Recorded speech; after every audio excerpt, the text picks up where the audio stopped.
మేము ఏమడిగినామంటే ఒకటే రోజే అందరూ ముఖపరిచయాలు అందరూ అయిపోయినాయి ఆఫీసర్స్వి. అయిపోయిన తర్వాత ఒకటే అడిగినాం, కరీంనగర్ పాపులేషన్ ఈక్వల్ టు మహమ్నార్ పాపులేషన్, సేమ్ పాపులేషన్ ఉన్నప్పుడు అక్కడ కేవలం మహమ్నార్లో మేయర్ మాత్రమే అక్కడ సీట్లో కూర్చోవాలి. ఆమె గౌన్కి అన్నా విలువ ఇవ్వాలా వీళ్ళు.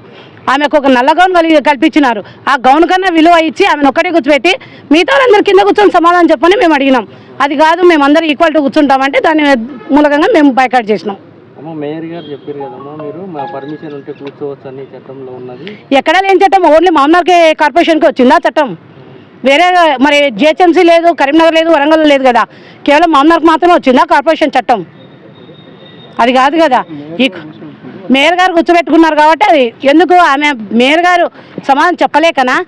ఆమె ఎన్నికప్పుడు మొత్తం బీఆర్ఎస్ అందరం పూర్తి మద్దతు తెలిపినాం. అప్పుడే చేసేటట్లయితే మేము వాగ్వాదానికి దిగేవాళ్ళం కదా. దిగకోకుండా ఆమె పూర్తిగా మద్దతు తెలిపినాం. గౌరవనీయ ఎమ్మెల్యే గారు కానీ చెప్పినారు, పార్టీలకు అతీతంగా ఆమెను ఎన్నుకున్నాం కాబట్టి మొత్తం మమ్మల్ని డెవలప్మెంట్ చేసుకుంటామంటే ఆ రోజు చాలా సంతోషపడినాం. అరే ఇది నిజమేనేమో అని ప్రమాణ స్వీకారం రోజు అందరం సంతోషపడినాం. సరే పార్టీలకు అతీతంగా కూడా ఆయన చెప్తున్నారు పెద్ద మనిషి, మేమందరం సపోర్ట్ చేద్దామనే ఉద్దేశంతోనే ఆమెని మేము ఎన్నుకోవడం జరిగింది. తీరా ఇప్పుడు కూర్చోబెట్టడానికి కారణం ఏమి?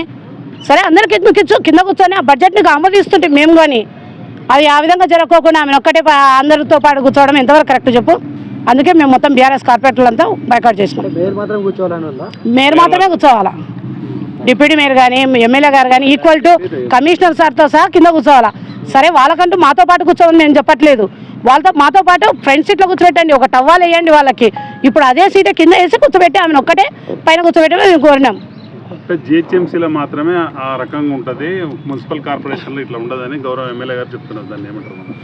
మున్సిపల్ కార్పొరేషన్ అంటే ఇప్పుడు ఆయన సార్ చెప్పడం ఏమి అంటే ఓన్లీ జిహెచ్ఎంసీ యాక్ట్ వేరు, మున్సిపల్ యాక్ట్ మహమ్నార్ కార్పొరేట్ యాక్ట్ వేరు అంటున్నారు.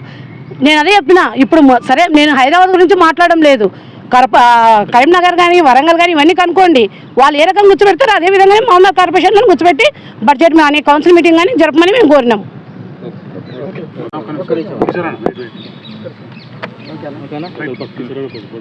అందరికీ నమస్కారం. నా పేరు కిషోర్ కుమార్, 42 వార్డ్ డివిజన్ కార్పొరేటర్ని. అయితే మేయర్ గారు మొదటిగా బీసీ మహిళ మేయర్ వచ్చిందంటే మేము చాలా సంతోషపడ్డాం. తర్వాత ఇంకొకటి, ఆ రోజు మేయర్ ఎన్నిక రోజు మేమందరం ఏకీభవించి సరే దీనికి కాంపిటీషన్ వద్దు అని చెప్పి మా బీసీ మహిళనే అవుతుంది అన్నట్టు ఆమెకు ఫుల్ మద్దతు ఇచ్చినాం. కానీ దాని తర్వాత ఏమైంది, మొన్న పట్టణ ప్రగతి ప్రోగ్రాం పెట్టిన తర్వాత మేయర్ గారు మా వార్డు విజిట్ చేయడం జరిగింది.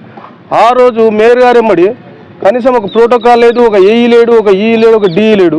అంటే అక్కడ అవమానం జరిగింది. కనీసం ఇక్కడన్నా మున్సిపాలిటీకి వచ్చిన తర్వాతనన్నా మన మేయర్ గారికి గౌరవం ఇస్తారేమో అనుకుంటే కమిషనర్ గారు ఉన్నారు, డిప్యూటీ మేయర్ గారు ఉన్నారు, ఇంకా ఆమెకి ఇచ్చిన గౌరవం ఏముంది?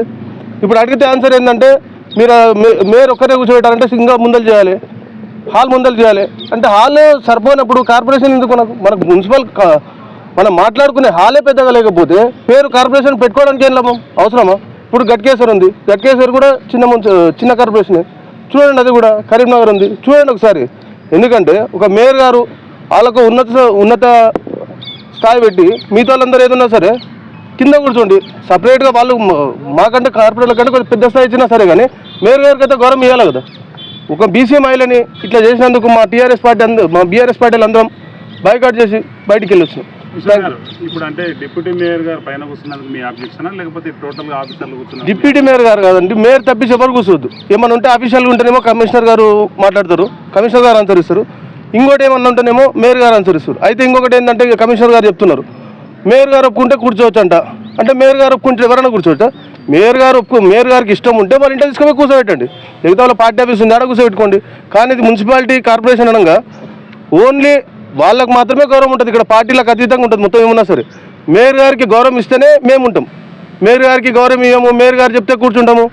మేయర్ గారు ఏమైనా ఉంటే వాళ్ళ ఇంటికాడ చూసుకోవాలి. ఇక్కడ వచ్చి మున్సిపాలిటీలు వచ్చి మా పార్టీ వాళ్ళందరూ కూర్చుంటారు అంటే మిగతా వాళ్ళందరినీ కూడా కూర్చోబెట్టుకోండి.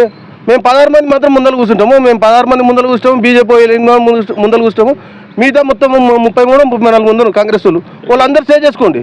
మేము కింద కూర్చుంటాం, అయిపోయాయి కదా. మేయర్ గారు వాళ్ళకి కూడా ఒప్పుకుంటారు కదా, సరిపోతుంది. ఇంకెందుకు సపరేట్గా మేయర్ గారికి గౌన్ ఎందుకు, అవన్నీ రూల్స్ ఎందుకు? గతంలో మరి బీఆర్ఎస్ టైంలో కూడా అట్నే కూర్చున్నారు స్టేజ్ పైన. గతంలో అంటే మున్సిపాలిటీ, ఇప్పుడు మున్సిపల్ కార్పొరేషన్. అప్పుడు మున్సిపాలిటీ కాబట్టి కూర్చోవచ్చు. మున్సిపాలిటీ ఇంతకుముందు మున్సిపాలిటీ కాబట్టి కంపల్సరీ వైస్ చైర్మన్ తర్వాత కమిషనర్ గారు వీళ్ళు కూర్చోవచ్చు. కానీ ఇప్పుడు కార్పొరేషన్ కదా, మీరు వేరే కార్పొరేషన్ కూడా చూసుకోండి. సరే లేదు, ఇప్పుడు ఇందాక కాంగ్రెస్ కార్పొరేటర్ నుండి అడిగిండ్రు, లేదు మా కరీంనగర్ టూర్ పెట్టండి, మేము పోతాం, మేము చూసి మేము కూడా వస్తాం అంటే అక్కడ కౌన్సిల్ మీటింగ్ ఎప్పుడు ఉంటే పోండి, బస్ తీసుకొని పోండి, ఫ్రీ బస్సే కదా. లేడీస్కి అయితే ఫ్రీ బస్ ఉంది, జెంట్స్కి ఛార్జెస్ అయితే మా పార్టీకి మేము ఇస్తాం. కానీ వాళ్ళకి టికెట్లు ఏమైనా ఉంటే బస్ ఛార్జీలు కనుక మేము ఇస్తాం. కానీ బస్ చేసి మిమ్మల్ని తోలిండ్రా అంటున్నారు. అంటే ఎవరో ప్రోగ్రెషన్ చేయడానికి మాకు అంటే ఇక్కడ ఉన్న వాళ్ళందరికీ తెలివి లేకుండా మాకు తెలివి అంటూ ఉంటుంది కదా. తెలివి అయితే ఉంటుంది కదా, ఎవరో చెప్పేదే ఉంటుంది. వచ్చి చూసి మాకు చెవులో చెప్పారా భవిష్యత్ కార్యాచరణ ఏం లేదు. ఒక బీసీ మహిళని కించపరిస్తే ఖచ్చితంగా మేమైతే ఒప్పుకోము. సరే వాళ్ళు అట్లే చేస్తాము అంటే మాకు మిగతా కౌన్సిల్ మీటింగ్ కూడా పెద్ద అవసరం లేదు. సరే మేము అందరము ఇప్పుడు మేము ఆ రోజు కూడా ఏంది ఏకగ్రహం అయింది కాబట్టి అందరం మంచిగా చేసుకున్నాం, మంచి డెవలప్మెంట్ చేసుకున్నాం. సరే డెవలప్మెంట్ కంటే ఫస్ట్ మర్యాద ఉండాలి కదా, మర్యాద లేకుండా ఎన్ని చేసాను లాభం. సరే నీకు బయట 10 మంది ముందు దాన్ని ఇంట్లో వచ్చి బిర్యానీ పెడితే బాగుంటుందా? అట్లా కాదు కదా. దానివల్ల మా పార్టీకి మేమందరం బాయ్కాట్ చేస్తున్నాం. Thank you.